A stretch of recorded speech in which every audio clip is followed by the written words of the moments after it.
Magbasa, makinig, matuto at magsaya. Ako si Binibining Menya. Handa na ba kayo?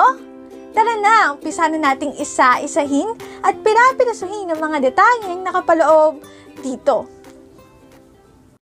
Maaari kong ibigay ang soft copy ng video na ito, mag-email ka lamang o kaya naman ay mag-message sa aking Facebook page.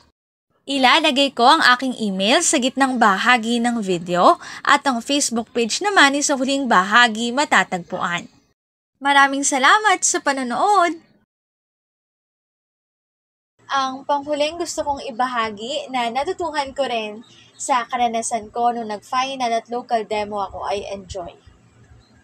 Ang sabi ko nun sa sarili ko bago ako mag-start mag-demo, mag-final demo, i-enjoy ko na lang.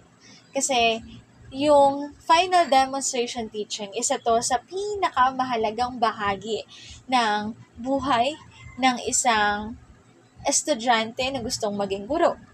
Sabi ko na sa sarili ko, isang beses lang itong mangyayari sa buhay ko. Ayoko na magpadala sa kaba, ayoko nang makaramdam ng stress.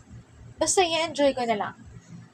Ang sinabi ko lang noon, ibibigay ko yung 101% ko. Ibibigay ko yung best ko sa mismong araw ng demo ko. At sa akin, feeling ko naging okay siya kasi naalala ko noon, sabi nung nag-evaluate sa akin, parang hindi raw ako kinabahan. Totoo naman, hindi ako kinabahan simula sa umpisa hanggang dulo. Kasi nga, ang nasa isip ko, kahit anong mangyari, i-enjoy ko lang to.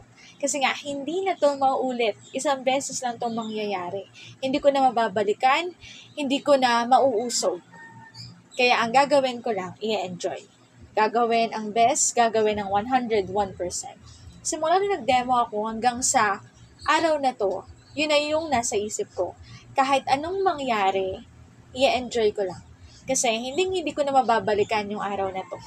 Yun yung isa sa pinaka maganda kong natutuhan nung nag-demo ako. I-enjoy yung mga bagay kasi hindi na mababalikan yung araw na ito. Paalala, ang wikang Filipino ay mapagpalaya, atin natin itong gamitin, mahalin at mas paunlarin.